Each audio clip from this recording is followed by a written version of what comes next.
Hello everyone and welcome back to the Vaughan Tuffers Cricket Club, a podcast brought to you by the Telegraph. My name is Ben Wright and I'm joined as always by Michael Vaughan and Phil Tufnell. I was about to say that summer's here, but that's not really true. Nevertheless, Test match cricket is back and the first test at Lord's is going to be a massive occasion because it will be the last played by a genuine legend of the game, Jimmy Anderson. Before we get to that, though, we need to have a recap of the T20 World Cup and the England women's excellent performances against New Zealand. Plus, we've got an interview with Stuart Broad, and we'll be looking back on his mate Jimmy Anderson's incredible career. Right, Phil, you are you wear the ruddy complexion of an Englishman back from abroad. I am. I've just got off the plane from Spain. Had a little week away before, as you just mentioned, Test match cricket is back. Can't wait for it. Only trouble is, I left me toiletry bag over in Spain, so I've got to go and get a load more toiletry. Did you say a week? Yeah, just a week. So you've been there for about 3 months. Well, yes, off and on, Mike. Off and on. But Yes. no, can't wait for Test match cricket. Down here today, going to be, as you say, nipping across to Lord's and... yeah, it's going to be a belter. Not quite the sort of a slightly lower key Test match summer, perhaps, but still a great one. West Indies are in town. Yeah. And Mike, you're just back from Mumbai. You seem to spend half your time in Mumbai. I keep seeing you getting your hair cut on the street. I do. I get my hair trimmed and have a shave with Dindayal on Ormonston Road in Mumbai. So if anyone's ever in Mumbai, he's just a lovely little chap outside these apartment blocks. Very reasonably priced. And he does a fantastic job. Done and dusted in 20 minutes. Excellent service. And you gave him a load of cricket kit. I gave him some kit for his... Well, in that apartment block, there's a load of kids that come out. Well, they all play cricket in Mumbai, don't they? They just come out from anywhere and play a game. And they all came out running out one time I was there, and I thought, I'll give them some kit. Good and more kit, may I add. Oh, just, come on. A little bit of kit from my old days. A few old bats and a few old shirts. I enjoy my... But you in Mumbai? What, sorry? How come you had all your kit with you in Mumbai? No, I took it over. I took it over. But it's monsoon season. I'll tell you, I've been to Sri Lanka when it's been raining hard. Yeah. I've never been to India and I've never seen rain like that in my life. Really? Yeah. Oh, it would have been lovely to be a player in that kind of rain. Off for a month. Off for a month? Off for a month, Oh, wow. Yeah, beautiful. Get the cards out. As you say, Test cricket this week, but let's do a quick post-mortem of the T20 World Cup. Great event, I thought. Hard to argue that India weren't the worthy winners there. Oh, they're the best team by, I'd say, quite a good distance. I'm just amazed that India haven't won more white ball trophies over the course of, you'll think 10 years was their last time of lifting a trophy. That was the Champions Trophy back here in the UK. Rohit Sharma was a part of that T20 team in 2007. Really? That lifted the trophy. I think it's taken him 17 years to be involved in a team that's won it again is remarkable when you think of all the talent. I genuinely feel that if India had taken their second team could have reached the semi-finals final. They've got that much depth. So it didn't surprise me that they won it. Yeah. Let's be honest, South Africa should have won. Yeah, they were pretty good. Henry Clarkson was strolling that game. Yeah. He got to 50 with complete ease, and then obviously the big wicket, Hardik Pandya bowling that slow ball wide did for him, and then Jasprit Bumrah, I think he's the best white ball bowler I've ever seen. What he can do with a white ball is I incredible. just can't. Worthy player of the tournament. Outstanding. It's his action. It's his ability to bowl the ball the batter least expects. Intelligent, Mike. Intelligent. He is. Bowler. He's bright. Intelligent. Very bright. But I'd be bright with all those skills. He's got pretty much in swing, out swing. He's got that kind of slow ball cutter. Comes out the front of the hand. I honestly I think he gets more dip on it than Muralitharan used to. Yeah. And he gets revs and gets that kind of drift through the air. He's a brilliant bowler. And when you've got someone like Bumrah in your ranks and you're getting a few runs on the board, you're always going to fancy defending it. You mentioned Sharma. Him, Kohli and Jadeja all retired after the tournament. I was going to say hard to replace a trio like that, but if any country can do it, it's India, right? Well, it won't take long, that's for sure. I mean, You've got a book there. What book have you got? I don't know. Luck of the Toss by Harvey Day. All right, is it a nice read? I don't know. I haven't read it yet, Mike. I'm going to. It's obviously all about being lucky with the toss.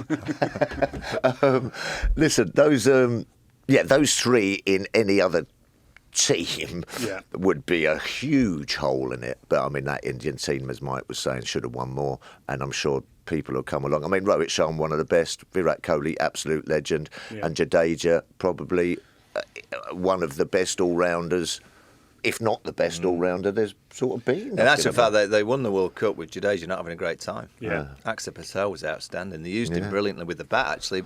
As much as his bowling was a real threat in the power play, and that kind of drift that he gets into the right-handers and that ability to kind of underspin the ball and skid it on, it was his batting. And he played well in the final with the bat in hand. But Phil's right. If there was ever a team that could replace three legends, and they are legends, India are the team. Yeah, and I think Rohit Sharma as well has grown as a captain, hasn't he, Mike? You'll know a little bit about captaincy, but A little bit. Yeah, I think in his early days as captain, he didn't quite sort of get it a little bit. Do you know what I'm trying to say? Well, I think and he's the way he wanted to play. Yeah, I think he's the reason why India are powerful. There you go. Because he's got them playing the selfless, aggressive way. Yeah, and leading by example on that. You look at the right? way Yeah. Virat Top of the Kohli's order. played. Virat had a very inconsistent tournament by being really aggressive. Then he kind of came off in the final with a Virat Kohli style innings. But I look at the next two tournaments: the Champions Trophy in Pakistan. It's quite a quick 19-day tournament, February, March next year. In Pakistan, the wickets are going to be very similar, dry.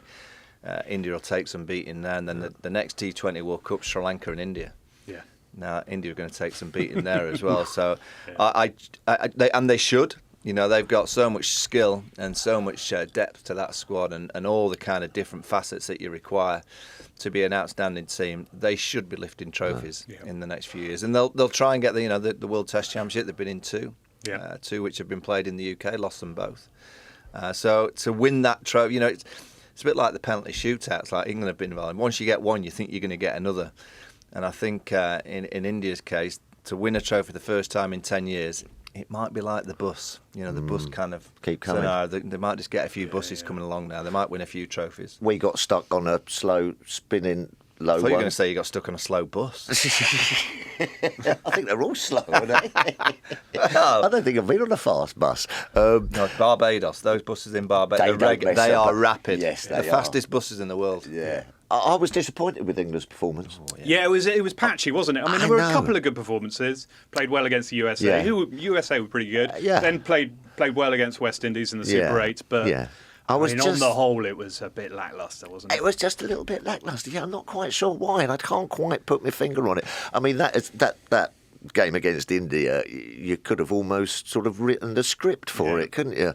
They get a reasonable score, we bowl all right, and then we'll get a good start and then just go down like dominoes chasing it against their spinners. I think it was just the predictability of that English team at the moment. As you said, had some decent-ish performances, but you expect that.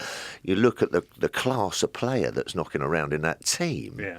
Crikey, O'Reilly, I mean, we should be playing a little bit better than that. But, it just didn't quite click for me. And off the back of the 50-over World Cup as well, I think it was a little bit disappointing. But, Phil, I honestly think in English cricket, we've got brilliant white ball players. But I do think, and you look at the 50-over World Cup, where was it? India, we struggled. Yeah, it's those pitches. The T20 World It's Cup, the pitches. West Indies, the pitches were slow, a lot of spin, we struggled. Yeah. Look at the two trophies in recent times that we've won. English conditions in 2019. Aussie. We know our own conditions really well. All right, the final was pretty slow pitch, and we only just got over the line, but we won that game. And then in Australia, won the T20 World Cup because the Australian pitches suit our style of play. For England to be an outstanding team, they have to get better on low wickets. And that's not just. How do you do that? Well, it's just they call it upskilling. Don't they? Yeah. I think we have players that are brilliant, and you look at the game against the West Indies when they chased down under lights in St. Lucia, the ball skidded on, chased down that 180 in 17 overs, easy. Yeah. Ball skidding on. I think England are as good as any team in the world. Yeah. When it just sticks in the wicket and there's a little bit of grab and a little bit of spin, and those slow balls from the likes of Bumrah and co, the great bowlers in this era, I think we have a batting unit that are a bit one-dimensional in the way that they can play. Yeah. For them to go and win in Pakistan in February and win in Sri Lanka and India in 2 years' time, I think we need to have a couple of. I think Harry Brook's going to be a key to this white ball team because I do think he's got the wrists, and he's got the ability to kind of manoeuvre the ball a bit like Surya Kumar Yadav can. Yeah. From India, so they need to find. And he can play the full 360 shots. Someone like Jamie Smith, who's just been picked in. I think he's going to be high class. Yeah. He's a high class batter. Yes. He might be the kind of player that we need on those slow, low wickets. And then you look at the bowlers. we have some quality bowlers, but when you're putting them against Bumrah, the likes of even Hardik Pandya, who's hardly bowled in that, but he's very skillful. On those slower, lower wickets, you need a huge amount of skill. And I don't know, England will know this. They're not going to be blind to the fact that they have to get better on those slower, lower wickets. And if they do, they can become a powerhouse that can win all over rather than just think, we can only win in Australia. In the next 50 over World Cups in South Africa, England will be a massive threat with the way that we play over there. But in subcontinent condition, it goes back to the 80s, 90s. We've always struggled. It's not just this team. But that's the point, isn't it? You say it's upskilling, but they've also got to have time on those kind of wickets. Well, most and of them ultimately, play that's the going to be IPL. tricky, isn't it? Most of them play the IPL. Oh, that's true. I think getting as many players as you can in the IPL is very important. I think not only are you playing on those kind of wickets, but the pressure and the kind of exposure that brings to individual players is massive. Rob Key will know this, and they'll be trying to work out a way of how they're going to be competitive. On the likes of the Pakistan wickets, Sri Lanka, Indian wickets, and you've got to start trying to rebuild this white ball team. It's just starting to look a little bit over the edge. Yeah, it is. But there's a group of younger players underneath that can come in. Jacks and all of them. There's so many younger players that can come through, and I think it's now their time to be given that chance to build. The Champions Trophy for me is almost like a free hit. Go and take a load of younger players to build for the T20 World Cup in 26, and then more importantly for that 50 over World Cup, which will be a year or so after that. So I do think from now on in, the white ball team just needs a few new faces. Yeah. An England side that has been playing well with the white ball is the England women's team. Yep. They've obviously got the series against New Zealand going on at the moment. Mixture of formats. They played the first 3 ODIs, won all of those, and won the first T20. The second is tonight. Any standout performers for you, Phil? Well, I mean, won well as well, didn't they? I mean, pretty the Silver Ferns looked a little bit rusty, didn't they? They got better towards the end of the competitions, and they look like they're sort of finding a bit of form. Yeah, I'm just really impressed with the spin bowlers. They always catch my eye. Sophie Eccleston, absolute legend of the game now, or becoming an absolute legend of women's cricket, and Sarah Glenn as well has bowled nicely. So I think England have got probably the best spin attack in world cricket, I reckon. Keeper as well. Yeah. Amy Jones is keeping beautifully. She's brilliant. Yeah, really brilliant. Yeah, I mean, great awareness and stumpings and catching and what have you. So, they're looking really good, England. Yeah. How about you, Mike? Yeah, I mean, they're too good for the Kiwis. They just look a better operation. They've got better players. Great to see Maibusha get that 100. Play beautifully. Nat Siva just continues, scores runs pretty much every time she goes out to the middle. She's got amazing game. I mean, I guess for the England women, it's all about the World Cups now, and can they get closer to? I thought last year they should have won the Ashes. I thought they were as good a team, and they just didn't quite have the mentality at the start of their kind of collection of points, and down the back end in the white ball stuff. I thought they looked as good, if not better, than the Australians, and you're all judged on World Cup performances and on Ashes series, and that's the next big challenge for John Lewis and the team. Can he get them performing really well in a World Cup? And I think they'll have enough. I think they'll have enough of an opportunity and certainly have enough talent to go on and lift a trophy. It's just whether they can at the right time, and can they beat Australia? That's always the big key. Isn't it ever? Why is it always that? And they are quality. Because it's cricket. Because we're England. Yeah. Right, in a moment we're going to discuss England's upcoming first of 3 tests against West Indies. But before we do, I had a very enjoyable chat with one of England's best ever test bowlers, Stuart Broad, about how he's enjoying retirement, who's going to lead the England bowling attack now that Jimmy's bowing out, and that 8 for 15 performance at Trent Bridge in 2015. Yeah, I am. I've really enjoyed it. I think the one thing I've probably found the most liberating in a sense, just because it's so unusual for sports people. I had 20 years pretty much of knowing exactly where the fixtures were, being told when the bus leaves, well, your flight's there, you're going here, you're training here, you've got this at 1 o'clock, you've got a training camp here. So to be able to sort of control the diary a little bit is something that I've found really refreshing, and enjoy being at home a bit more. So I actually haven't missed the playing side at all yet, but Lord's Test match, or even the following week, Trent Bridge Test match, big crowd, that tingle in the belly.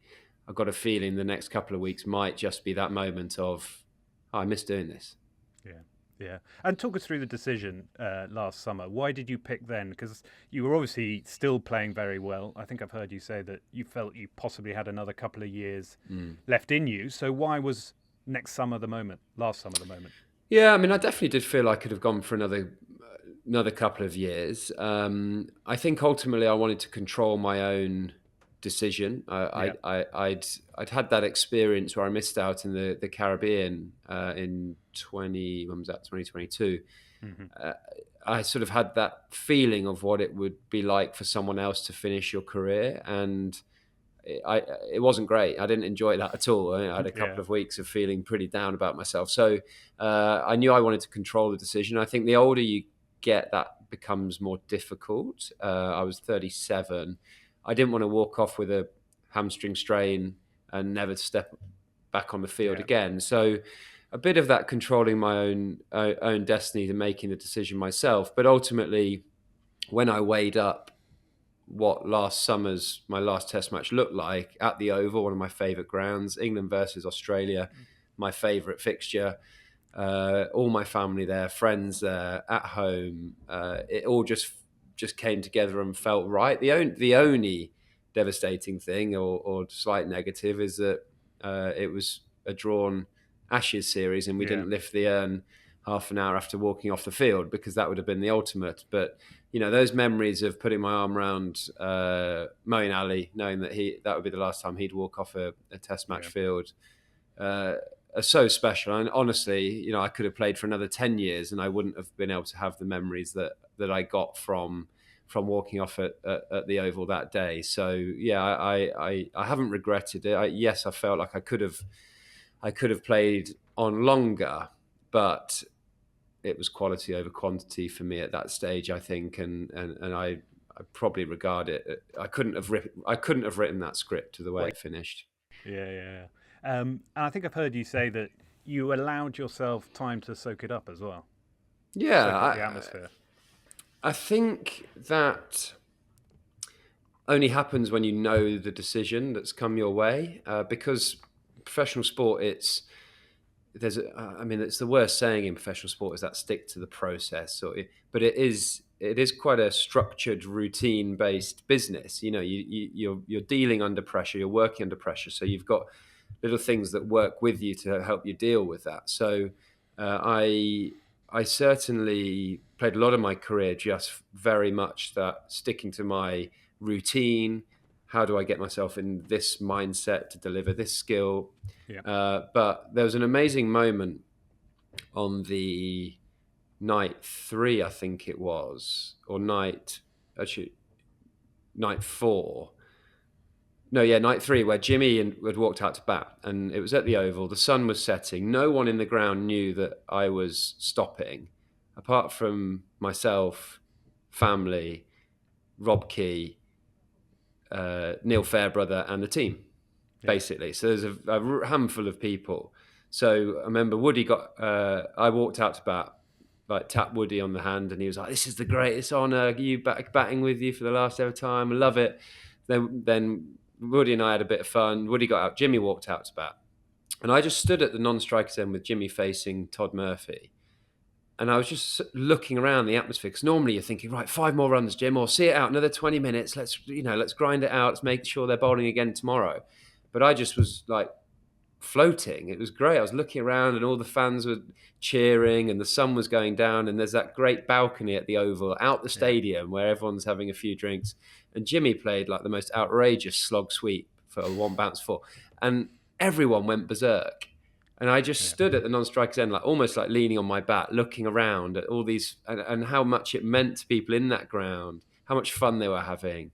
And the setting just felt so peaceful. And it felt really nice that no one knew I was finishing apart from a small group. Yeah.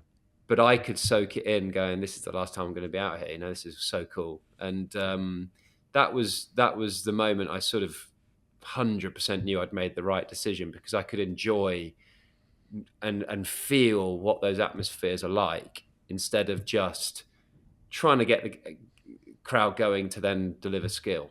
Does that make sense? Yeah, totally. You've obviously had a bit of chance to look back on your career now. What was the biggest highlight of that time? Is it the 8 for 15 at Trent Bridge? What really sticks out in your mind? I mean, the 8 for 15 for sort of what the hell's happened there for a moment. Like home ground, would chase my dad around there from 4 years old.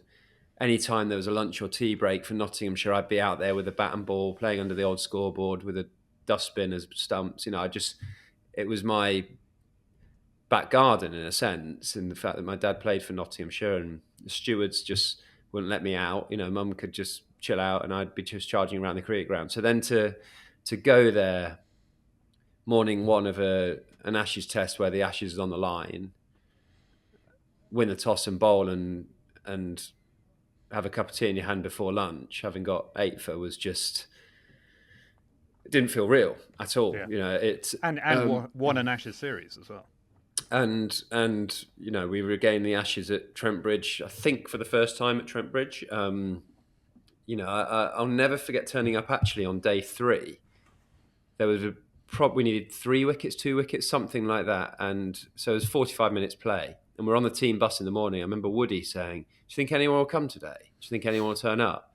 And I said, "This is Nottingham, mate. Honestly, they love their sport. They love their teams winning. I think this place would be such a cool atmosphere today." And it was packed.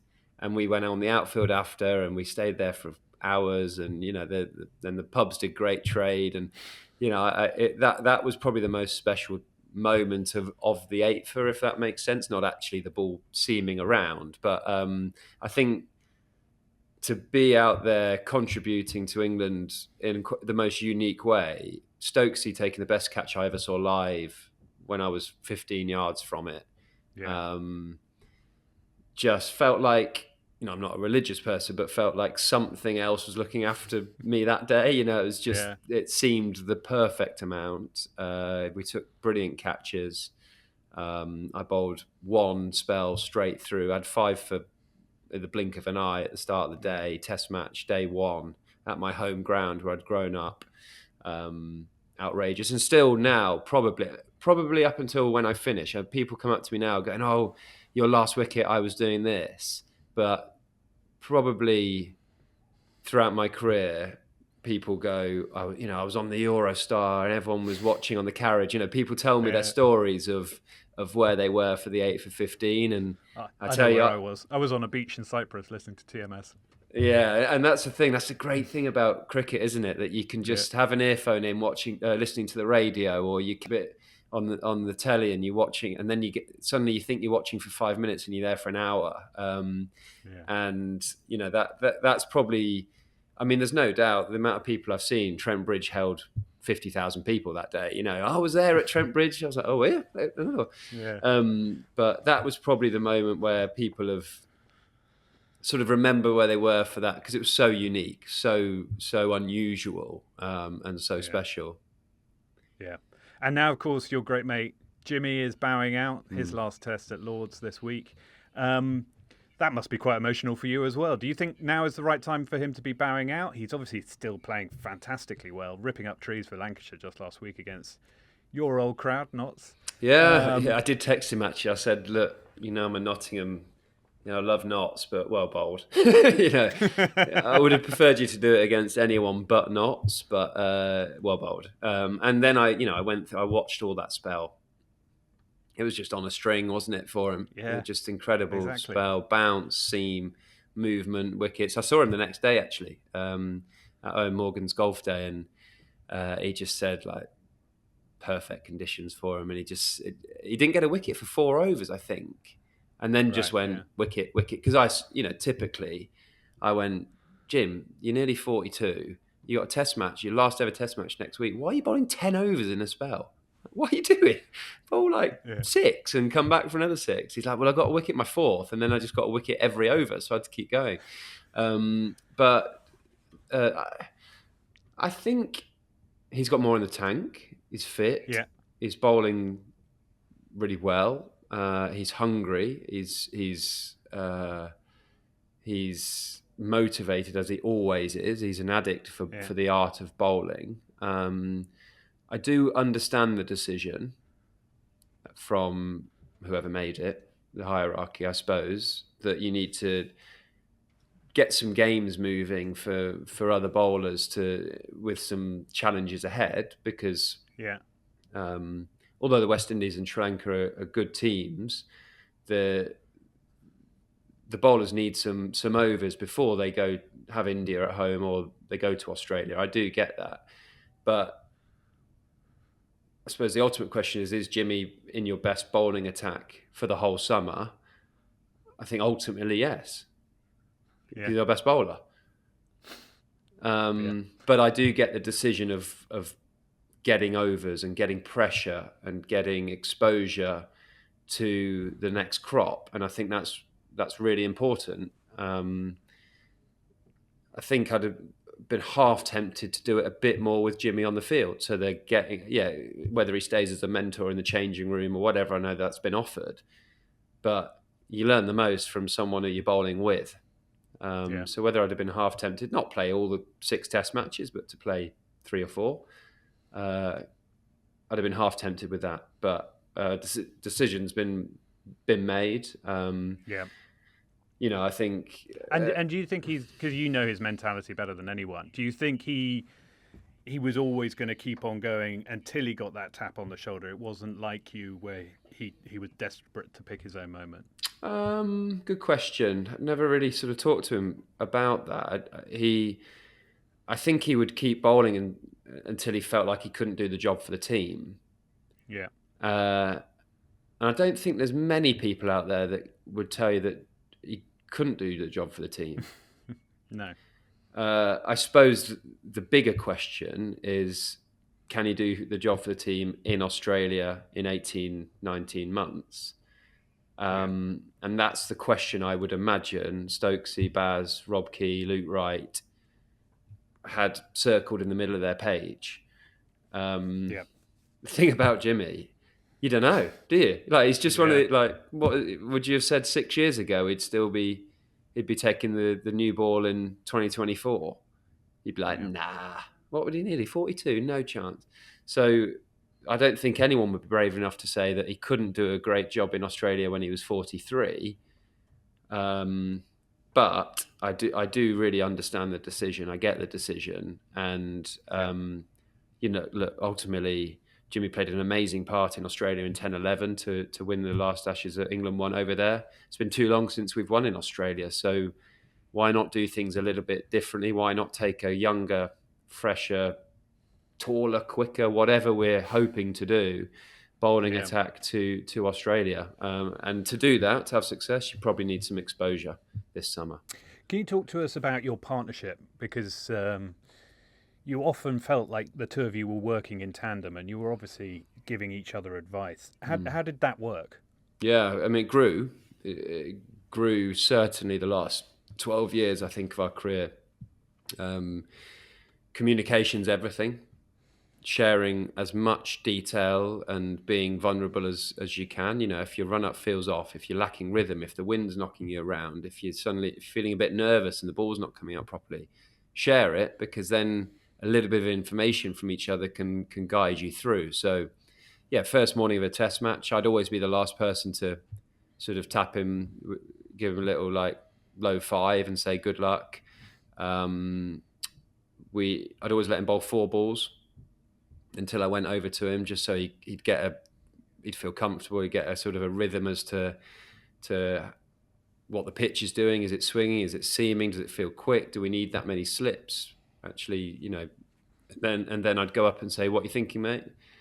Then that would be our first bit of sharing of information. So it's actually seaming, or it's swinging a little bit. It needs to be a bit fuller. It's slow. And then we would never really leave it more than 4 balls again throughout our spells, really? Because if I tried a delivery, if I bowled the bouncer, Jim, you got to really dig it in, or actually be a bit fuller with your bouncer, or and then I think the biggest change. Remember when I watched cricket as a kid, and the guys will have captained this and seen this, that I feel like Goffey and Caddick, to name, they'd bowl their over, go off to fine leg, then the next one would bowl, go off to fine leg. So you bowl for an hour together, but you probably don't say one word unless one of them gets a wicket and you go, well bowled. Whereas Jimmy and I fielded at mid-off and mid-on. to each other. So you're just constantly talking all the time. And then you're talking technically. I would know Jimmy's action better than he would, and vice versa. So Jimmy would say to me, pump your knees higher. Or I'd say to him, Jimmy, you're looking a bit long in your stride pattern, shorten it. Or try a leg cutter. Or use your bouncer, you're not using your bouncer. Because you see things differently when you're out of the emotion of the bowling spell as well. So I'd say our partnership was completely based on communication, but ultimately like properly honest. There's no good me going, Jim, how you feeling? Yeah, great. Are you? You look awful. Or you know, it was very much, you know, I feel a bit nervous, or I'm being a bit like careful. Okay, well, for 3 balls, give it everything. Try and bowl as quick as you can. And the next group need to find that communication instead of going internal and thinking, oh, you know, crowd are making me feel a bit edgy, or you know, all that sort of thing. You know, if I was lacking rhythm, I'd get the crowd going, because then I'm not thinking about rhythm. I'm thinking about pumping it, like just charging in and getting the crowd moving. And you know, all those sort of things are like tactics that I learned and we learned as a partnership over a long period of time. Yeah. Well, I suppose the other side of the question is, of course, if it wasn't going to be Jimmy or it isn't going to be Jimmy, who do you think is most likely to be the person to step up and lead that bowling attack? Oh, great question. Blimey. I mean, there's a lot of guys in and around that group who are great leaders. Obviously, you've got Stokesy as captain, who's part of the bowling unit.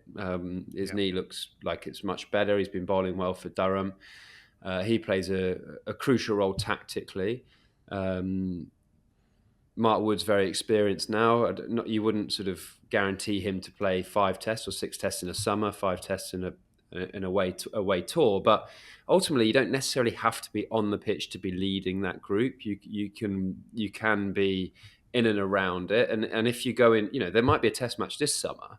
We go on the field with 10 tests between them, potentially. That's when, like a Ruti or, you know, an Ollie Pope, a Zach Crawley can step into that role. Don't have to have bowled thousands of overs for England to be able to help a bowler if they're feeling a bit nervous, get them to stand up taller or look above the look above the stands, or body language, all that sort of feedback that's really helpful. So, you know, I suppose I don't know who you'd almost look to. You don't know who's going to lead that tour to Australia until you're given some exposure.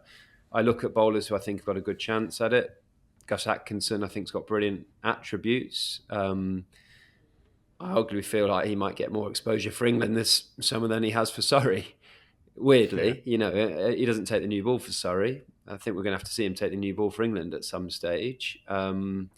You've got Pennington who's moved from Worcestershire to Notts and gone to a big club, played at a test ground, and by all accounts, my understanding is the phone calls to batters in county cricket have said this guy is heavier than you think. He bowls wicket-taking balls. He gets the ball to bounce from a good length. So they're always good attributes to have.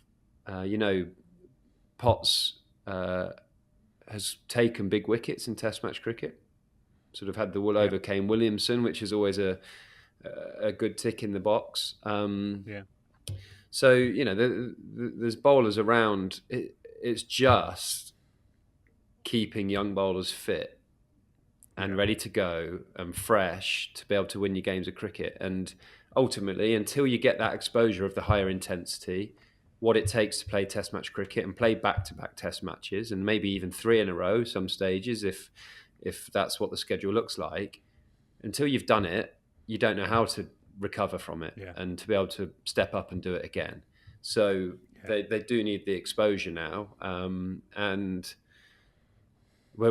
that's why I'm so fascinated about this Test match summer, because yes, I think England, if they honestly look at the series, they'd be looking to win both series, if not every Test match of the summer. I don't think that's out of reach as a target. But what's the great narrative around everything? Which bowling attack's going to get you 20 wickets? And who looks like they can step up and do it? Brilliant. All right, Stuart, I think I could probably chat to you all day, but we'll probably have to draw to a close. Thank you very much for joining us. No, thanks for having me. So pretty clear from that he thinks Jimmy is still England's best bowler and should be playing all summer, but he understands that England needs to build towards the Ashes. Ben Stokes makes the same point in the interview he gave to Nick Holt in today's paper. Mike, where do you stand on this? Yeah, brilliant interview. Yeah, he speaks so well, Stuart Broad. I'd like it's always a difficult one when you're getting rid of a legend, Proper legend. and he's a genuine Yeah. sporting legend, not just a cricketing legend. Yep. And all over the world, you've got to say that he'll be, I guess, looked to for a long, long time of how the hell did he get 700 Test match wickets and play for 20 odd years. There'll be so many bowlers growing up through the pathway programs across India, Australia, Pakistan, England, trying to copy Jimmy Anderson. So he's had a remarkable career, but I think England have got it right. You have to eventually move forward. England have now got to have a clear vision and plan of how they're going to win the Ashes back in a year and a half time and beat India next summer. I guess Stuart's argument is that he's still bowling great and he's a part of England's best 11 in English conditions. And I kind of understand that in a way, but I think that by giving him a Test match at Lords, there's not many players have what you would call a farewell Test match at Lords. It's remarkable, really, to think that he's getting a farewell Test match. So I think England have done it right. Jimmy will be disappointed because he's fit, loves the game. I love the word that Stuart keeps using. I've heard it obviously in the interview and obviously in an interview that he gave with one of the papers this week. Addict. Yeah. Jimmy is a bowling addict. And that's why he's bowled for 20 odd years, and that's why he's continued to get better and better, add more and more skills to his bowling in all the different conditions around the world. And I guess that's what you need to do to have longevity. But I think England have got it right. And after this week, it'll all be about, right, what is going to be the platform of the bowlers for next year, which is a huge year with 5 Test matches against India at home and obviously the big Ashes series down under in Australia. And this management, Rob Key, Baz McCullum, Ben Stokes, you feel that trio that have brought this entertaining, flamboyant style to the Test arena, they're going to be judged in a year and a half's time. Yeah. So far, let's be brutally honest, they haven't won much. They drew in New Zealand. They drew the Ashes series. Are we bottom of the Test playing championship? Yeah, we've had some incredible Test matches, and they've given us great Not joy. far off. No, they are, and they've given us great joy in the way that they've played. But fundamentally, it's about winning. Yeah. And next year, 2025, for Ben Stokes, Baz McCullum, Rob Key, it'll be D-Day in terms of have they had a huge amount of success or not, and it'll all be down to do they have a trophy at the end of the India series, and do they get that little urn in the hands come January 2026, and I think it starts from after this week. Jimmy has his farewell, thank you, brilliant, and then they've got to start working out what's going to be their best bowling attack to get 20 wickets in Australian conditions, which, let's be honest, has been England's downfall for many, many Ashes series in Australia. So it's not going to be easy, but I do think that Rob Key and the selectors have got this absolutely right. How about you, Phil? Little Ernie. Little Ernie. That's showing me age. Nice little learner. Phil, how about you? Would you pick Jimmy through the summer? These conditions, it's going to be I would have been overcast. severely tempted. I can see both sides of the argument here, but 700 Test wickets, probably England's, without a doubt, England's finest. Yeah. With the ball in hand, and I would have given him at least a series. What I mean? It just feels, I don't know. There you go, mate. There's your Test match. It's a bit like a benefit game. Yeah. If you're good enough to be in the side.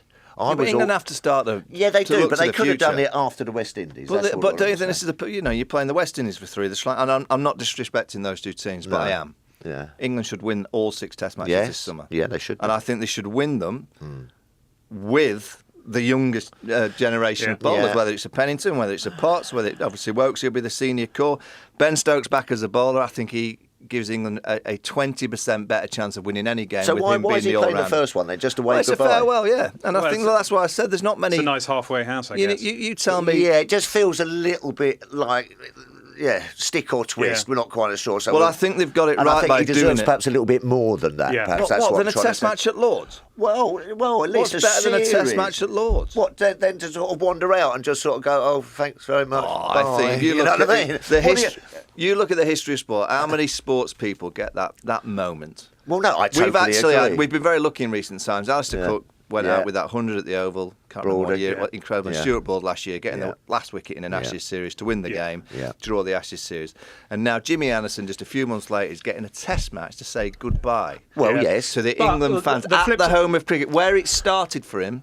Totally 21 agree. years ago, I think is remarkable. It's true, but Stuart Broad was saying he wanted to choose because he didn't want the tap on the shoulder. Yeah. Because he thought that he would be gutted if that happened, and now it's happened to But Jimmy. I actually have so much respect for Jimmy Anderson because of that. Right, yeah. I honestly think He was going to keep going until his legs fell to off. think that he's nearly 42 and he's still loving the game. Yeah. And he said something in an interview a few months ago which kind of Tough old triggered game, to I me to suppose. think about my career. He said, the reason why I've played so long and the reason why I love it is because I love fielding. Did he? Yes. And you think about, I hated fielding because I couldn't catch. And I used to get so fielding. nervous in the field because I thought Loved I'm going to cost the fielding. team the game by dropping a catch. Phil, let's be honest, you were garbage as well in the field. Yeah, I weren't great. No, so you probably didn't. I'd held on to a few. Yeah, 1 or 2. Down at Fine Leg in Adelaide. But it was hot. Adelaide. It was hot, Off Big mate. Dev, wasn't it? It was. Yeah, It was hot. Top edge. How you caught that, I'll It was never know. hot. I think you thought it was a Castlemaine coming at you. But that's what I mean. I didn't enjoy the fielding aspect, so I couldn't wait to get out of the game. No. Probably feel the same, Phil. Yeah, I a mean, little bit. actually batting. If you could say to me now, just go and bat, I'd love to. But the fact that Jimmy, he loves bowling, obviously. I'm not too sure he loves batting, but it's his fielding. Yeah. And he's still fit enough, and he's flying around. I mean, he turns up for Lancashire last week, gets a 7 for pretty much with his eyes shut, and everyone's saying, Jimmy's back to his best, bowling better than ever. But the stats and the facts tell you that last summer, Joe Root got more wickets in the Ashes series than Jimmy Anderson. Yeah. Jimmy played four games. Yeah. He had a couple of great spells in India, but India's the hardest place, I guess, to bowl seam. But England lost 4-1 in that series, so you do get to a stage where England have to start thinking, what do we need to do with this team? The fact that we've not spoken about Jamie Smith, who's come in, Looks a player. keep wicket. Yeah. He looks a player. Ben Foakes is the best wicketkeeper in the world, and he's been dropped. And if you go back to the Indian series, where England lost 4-1, I would say there was 3 positives in that series. Well, 4. I'd say that the selection of the 2 spinners, Hartley and Bashir, from nowhere, I thought they did well. Horses for courses. The 2 innings that we saw from Pope and Duckett, World 200s class. that, you could put them in the top 10 hundreds of all time for England. And I'd say that the 4th positive was the keeping of Ben Foakes. Yeah. If you go back to the Ashes last year at Edgbaston, that first Test match, again, I'm not just pointing the finger at Johnny Bairstow, but if Ben Foakes had been in that game, I reckon England win that Test match. Yeah. If you go back to the first Test in India where Pope got the big score, but actually Ben Foakes put on 100 with Ollie Pope, and his keeping was absolutely outstanding. Without Ben Foakes' keeping and those runs that he scored in that partnership, England probably wouldn't have won that first Test in India. So, the selection of Jamie Smith over Ben Foakes, again, I expected it from this group. Yeah. I expected it from... Same with Bashir and Jet Leach. That's the point, isn't it? With Jimmy Anderson and the picking of Jamie over Foakes, and as you say, Leach not getting into the side. This management regime was considered a bit cosy. It was picking the same players again and again. It wasn't dropping anyone. Keep you on your toes. They're now proving that they'll drop anyone, right? Yeah. Yeah, and I think in a way that, as you say, keeps you on your toes, and it's just spreading the net out there as well. Back in our day a little bit, you don't have to have those seasons of 1,000 runs. You don't have to have those, career of 50 wickets a year or 70 wickets a career to sort of like force your way into the England side. They're saying if they like the look of you and they think that you're going to give us what we want on this specific day, on this specific pitch, against this specific side, we're going to have you. You know Phil, what I mean? I think this year, county cricket, it's a great looks a player, school. that Ben It's Smith a and all great that, schooling for players, to day in day out play cricket. But quite clearly from what I'm seeing from this England management, you look at Zach Krull, he's hardly played. Yeah. He got a double century at Taunton, but I reckon he's failed 5 or 6 innings. He's not played in the last couple of weeks. He's not played the 4-day rounds. Ben Duckett didn't play, but he played a T20 game on Friday night for Notts. So there's ever a kind of era of English selection kind of minds. Yeah. They're not looking at county cricket. They're just looking at the players. Bashir has left Somerset to go to Worcester on loan because he's not the first choice spinner at Somerset, Jack Leach's. Yeah. Ben Folkes is the first choice keeper at Surrey. I mean, Jamie that's Smith. unheard of. It's Unheard like of, England really. are picking players that aren't first choices at their counties. Yeah. So I just don't think they're looking at county cricket as a kind of a tool to say that you are going to be an international cricket. I think the Bashir over Jack Leach one is really intriguing. Yeah. I would have gone Jack Leach. Yeah, I think I would Bashir is a wonderful young talent, and no doubt in a two-man spin attack, he'd be the second spinner. But I think Jack Leach has earned the right to be England's number one. I think in fact, in Australia, I think a left-arm spinner against a lot of their right-handers. They haven't got many left-handers. Yeah. Quadra at the top, who's going to replace David Warner? We'll have to wait and see. But pretty much all their engine room are right-handers. I look at someone like Maharaj, who's done well in Australia, left-arm spinner. Phil did quite well in Australia. I think left-arm spin is quite a good attack in Australia. So I'm staggered. And maybe Jack will end up coming back in. We're a year and a half away. I tell you what, it's becoming a bit like. It's becoming like top trumps. You know what I mean? Yeah. Cricket top trumps. Yeah, Right, yeah. we're going to India. We need someone who's 6'5" to bowl spin. Right, we're going there. You know what I mean? And they're almost just going through. Do you think that's what they've got? A load of cards? They've got a load. Yeah, maybe they do. Do they? We should get hold of them. Yeah, you know what I mean. Like this guy can hit 360 right now. He's in because we. You know what I mean, they're completely picking on sort of like not only talent what they've seen. Obviously, they've done their own work and everything like that. But they're just sort of. Are they? What I'll say to you, Phil, is are they overcomplicating life? Well, Because it's complicated like life. again, I'm going to just go through the stats and the facts. England haven't been winning. No. That's the facts. Yeah. They drew in New Zealand, they've drawn the Ashes, they've got hammered in India, and now we come to a summer, and Well, one of the positives from India was the keeper who was outstanding. He's out the side. Yeah. They want to bring Jamie Smith in because of his batting. Yeah, it's because of his batting, right. And I'm just trying to get into their heads and their minds. Well, there you go. I Top think their batting rate. Yeah, they're thinking that in a year and a half's time against Australia, in Australia, they need a number 7 that can whack. And he can do it. Yeah, and I guess Tall, elegant, strong. Oh yeah, and those wickets against Pulls and drives. against an Australian attack. Yeah. I think that's the way that you Take can get them them. on. So Yeah. I can see what they're trying Yeah, to do, but yeah. of all the selections, I think I expected it actually. I did expect, even though Ben Folkes is an incredible kid. Can he catch, Mike? I've not seen enough of him. No, nor have I. Yeah. Well, I've never seen him play for he Surrey. caught a few catches. I've never seen him keep No, he for caught a few Surrey. catches last week, but he was at third slip. Well, he So, should be. hey, He's well, got wait, gloves on now. Well, He should be wait, all well, right. I'll tell you what he is. He's an outstanding batter. Yeah, he looks And I actually think He could bat up the take ball. away without any question, take away the gloves, and I think he'll end up. Even if his keeping's not, I think he'll end up being in this team just as a batter. Even if his keeping kind of lets England down, he drops a few. And I hope it's not the case. I hope he keeps well. I don't see him staying at 7. We've got a lot I think of he's too good keepers. to bat at number 7. We had about 4 keepers in that T20 side. I reckon we could have a top 7 with every single one of them in a keep. Because Ben Duckett can keep. Yeah, Ollie Pope. I didn't know that. Ollie Pope can keeps, keep. obviously. Bring Johnny Bairstow back. He can keep. We've obviously got Jamie Smith. He keeps. We've got Ben Folkes. He got Joe Clark at night. He's playing well. He can keep. Bring Josh Butler back. Josh Butler. So there's your top 7. Well, with the gloves on. Can any of them bowl? We could have a whole 11 of keepers who just do everything. Very good.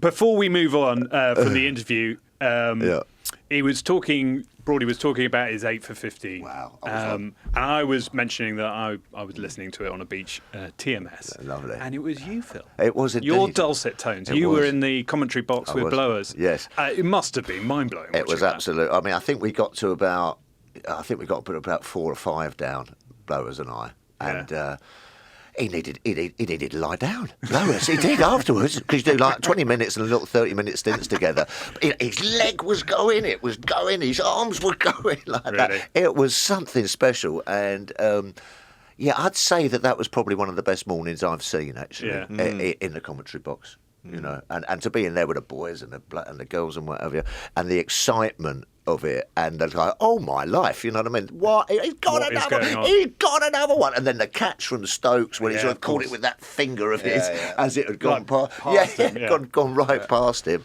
I mean, the whole ground was electric. The commentary, you know, the media centre was absolutely electric. The cricket was just, you know, jaw dropping. Yeah. And the Aussies getting castled Well, it just don't get much better than that, does it? And blowers with steam coming out of his ears, a bright red face, with his knees and his arms banging on the table, doing some. To be fair, it's very funny actually, because you've got to keep it together a bit actually, because you do actually have to describe what's going on. Yeah. There's no. I was just shouting, he's got another one. And also, Well, do you no stop good. yourself sort of repeating yourself? Like, this is incredible. This is incredible. I know, and so you've got to keep yourself a little bit sort of focused. And Blowers did it brilliantly, and just and sort of like gave that energy to it. There was so much energy on that morning. It was amazing. Yeah. So we talked about the keeper. We've talked about the spinners. What about the rest of the bowling attack? Gus Atkinson coming in. He's making a debut. Do we like the look of him? Yes, slippery, sneaky quick. Can slip one, sort of knock your head off, actually. And will hit that length, but provides that pace as well. I felt a little bit unlucky for Matthew Potts. Yeah. I can remember seeing him bowl last time at Lord's, bowl beautifully. He might have even got a 5 for at Lord's, I can't remember. Can't remember the figures. He bowled well. Yes, and Gus Atkinson is. We were talking about Australia and bowlers who can then go and hurt the Aussies on Australian pitches. He's that kind of guy. A little bit similar to a Jofra Archer. That same sort of whippy, sort of, not a great big chap who comes and sort of hurls it in the dirt, but that sort of smooth, and then can rush it. Whiplash action. Yes, that's right. Wrist, and looks a decent prospect. Yeah. Yeah, I mean, I was surprised Gus actually didn't play in India. When you think he was... He was in the squad, wasn't he? Yeah, he was part of that 5-test yeah. series, and that was one of the... I guess when Ollie Robinson played, he just looked short of a gallop. England were just lacking a bit of pace, so I was surprised he didn't play in India, but great chance, with the fact that Broad and Anderson will be out of the way after this week. It's a big hole. And it's a great opportunity for the likes of Dylan Pennington, who's obviously in the squad. I'm pretty sure he'll play the week after at Trent Bridge on his home ground. He's a quality bowler. I'm excited about him. I've seen a lot of him for Notts, and he just looks like he's got that gift.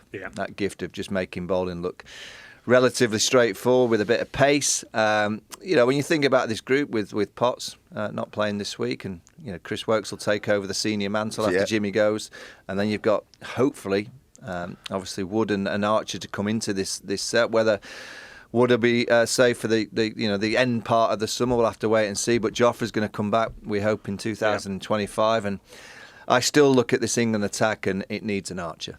Yeah, it really does. I saw enough in the T20 World Cup that you can see real quality. And for England to put a bit of damage on India next summer, and particularly Australia the following few months after, I think it's going to take a little bit of Jofra Archer, at least in 3 of the 5 Test matches in Australia. But great opportunity for this young set, and having Ben Stokes back bowling, as I said before, it just makes England such a better team. And he's bowling nicely. He's bowled a lot of overs for Durham. He's clearly got his body right, bowling with knees holding up. Well, he's got an amazing amount of skill. Yeah, he bowls quick enough, but he's really skillful. He bowls wicket-taking deliveries, and he's just got that knack of getting wickets at key times. So England are so much stronger when Ben Stokes is bowling. You're right. What a fantastic opportunity for the young seamers now. I mean, that has been blocked off for about 15 years, hasn't it? You know what I mean? Now you have got a chance to go in there and really make a name. Well, I'll mention Ollie Robinson. I mean, he must have done something remarkably wrong. Yeah, because really you think about a year in Australia when England got a good pasting in those COVID times. He was a standout bowler. He bowled beautifully in Australia. Yeah. He really did. So I don't think it'll be the end of the road, but I'd want to find out, if I was him, what he needs to do. Yeah. Clearly there's either an attitude problem. Well, he's talked about an attitude problem before, because he was obviously dropped before and then came back into the squad, and he said his mind wasn't right. Well, so he's got to find out, again. and England have got to tell him exactly what he needs to do, because he's quality. Yeah. As I said, in India, as you said. Yeah, and in Australia last time he bowled well on those wickets. So I don't think it'll be the end of the road, and England maybe just giving him a little bit of a Gee up. Maybe just a little bit of a reminder that, unless you get your attitude right, you ain't going to be anywhere near this team, and we're going to pick all these younger bowlers. But when the crunch comes to it, in a year or so's time, or maybe in a few weeks' time, if there's an injury or two, if he's bowling well enough and doing the right things, I still think Ollie Robinson has still got a chance in this team. Got all the attributes, hasn't he? Yeah. How about the West Indies team? Obviously, quite a lot resting on the skipper, Brathwaite at the top of the order. Well, I think Rungs is going to be keen in conditions where the ball will move around a little bit. Kevin Hodges is a good player. He got 100 in the first-class counties game last week. Athanase is a wonderful talent. Yeah. De Silva at number 7's low, but he looks the best of the players, really. Right-hander, kind of gutsy. Craig Brathwaite has done well against England. Yeah. He's kind of been that rock at the top of it. He won't come out and play baseball. He'll play the old school Chris Tavares-like innings at the top. So that'll be nice to see. Can they get enough runs? I mean, I was in Australia when they won that remarkable Test match in Brisbane. Got 8 for, didn't he? 7 for? Yeah, Shamar Joe, get ready for him. I mean, he's not been able to travel over because of the hurricane. Yeah. So he arrived late, so he's not got really a huge amount of overs in his legs. So it'd be interesting to see how the bowling attack goes in this first Test match. But they've got a bit of pace. Yeah. Alzari Joseph, you'd say it'd have to be a standout. And Jayden Seales has done well for Sussex. So he's got a bit of experience of bowling in English conditions. No Kemar Roach, which is key. Kemar Roach, it's huge quality. experience. Jason Holder, with the ball moving around, will be. He's done well against England as well. Yeah, but the bowling attack, if they dangerous. can get it right, and the way that England play, there's a bit of movement. They could be in the game. It's catching, and can they take the chances? But you just look at that batting against England's attack. I don't see a huge amount of runs in it, and that'll be the key. If they can get to 300. Something around that kind of total. With the bowlers that they have, they could cause a shot like they did in Brisbane. Always look forward to when the West Indies are in town. Great, isn't it? It's a they saw the king. We want them to do well. They met the king. As cricket fans. They went to see the king. Yeah. Did they? I didn't see that. Yes, they straight in there at BP, straight into Buckingham Palace. I think it was. I don't think the king managed to get to Lords, but just strolled over and went to meet the king. It's just exciting. Brings back all those memories for me. The West Indies. It's always going to be an exciting Kevin Test Hodges is a series. character. Yeah. Get ready. He'll talk to the stump mic. Honestly, and he'll go and talk to the little Roma Cam. He's a real character and a good player, good right-hander. Carlisle Best used to commentate when I was bowling. A few of the boys. Who used to sing? That was Clayton Lambert. Clayton Lambert. Yeah, used to. Clayton Lambert opened the batting. Yeah, used to sing it when I was bowling that at Test him. match? What did he sing? Well, just local tunes. Calypso, yeah. Clayton Lambert. He opened. Wallop. Phil Simmons. Remember that? Phil Simmons and Clayton Lambert opened the batting for the West Indies in the Test match, and within the first few overs, England had a deep mid-off and a deep long on. Yeah, deep mid-off. No, I think it was second over, yes, and I was put at deep mid-off, and it fell just short of me. Fell just short of me. That was an amazing... And Philo Wallace as well. That's him, Philo Wallace. That's the one. Yeah, Jesus, hit me on top of the old Kensington Oval, Philo did. Yeah. Knocked all the tiles off. Right, chaps, before you go, I've got one more new feature for the show. Yes. For each of you. What has stumped you this week? So I'm going to start with you, Tuffers. Yeah. What has stumped you? Well, I've had experience of this, having just come back from a brief holiday in Spain. I don't think I've ever been on an aeroplane which has taken off on time. I really don't. Ever? I think ever. Because you look at your ticket, don't you, and you sort of go, right, okay, 8:40 depart. Yes. They get you there, you're all on the plane, it stands there for another 45 minutes, you know what I mean? Right. But they always seem to be able to make it up. Oh, we've got you here before your your time destination. So that really annoys me. Very good point, that, Phil. Very good point. And then another thing that annoys me a little bit about planes as well is that when they then land, why does it take so long to disembark? Get your bus there. Did they know we were coming? They must have known we were coming. You're talking like someone goes on a lot of holidays, Phil. Well, I've just had a lot of delays lately, and it's starting to pee me off a little bit. Yes, very good. Fair enough. Mike, what have you been stumped by? I've been intrigued with the Euros, the football, of how the pundits now seem to be the talk of the town. Of how there has been quite a lot of I just can't understand how the pundits can affect a pass. No. Now, England, let's be honest, have played poorly, but are in the semi-finals. But it's been all about the pundits. Yes. I just don't quite get it. And the punditry in the quarter-finals intrigued me because Gary Lineker, and I can say it on here because it's past 9 o'clock, he called England shit, right? And they were. Yeah. So he was correct. And then there was a big lambasting from the players that he'd called them shit. Yeah. And then on whatever the day was in the quarter-final, I'll be honest, England still played shit. But the punditry was so positive. Yeah. It was the same. It was like the world of sport now. I think we're having it a bit in cricket. Is that there's so much about what we say. Yes. And it can't affect No. a We ball. we haven't got that power. It cannot be that someone like Alan Shearer can affect Declan Rice passing to Kyle Watt. It can't. Even if it's he not says he's not possible. But playing also, well. to your point, it's sort of binary. Either England are the worst team ever, or they're the Yes. greatest. And there's no sort of nuance. There's no grey area. It's no, okay, well, that was a bad match, but they got lucky at the end. They were brilliant. Well, yes. I mean, Jude Bellingham scored in the 96th minute with an overhead kick. Yeah.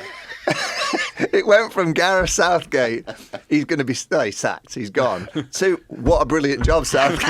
It was overhead kick in the 96th minute. There's no grey area. No. There's no grey No, area. there's But we nothing don't in the have that. middle. That is the commentator's curse, though, Mike, isn't it? Sometimes. I mean, we sometimes do that, don't we? Do you think that- Can we call it? I don't on? know. We really need a wicket here. Oh my God, we just got one. You know what I mean? Yeah, I mean, Perhaps they're playing for them, the pundits. well, do you think that's possible? I don't. No. Good at penalties, though.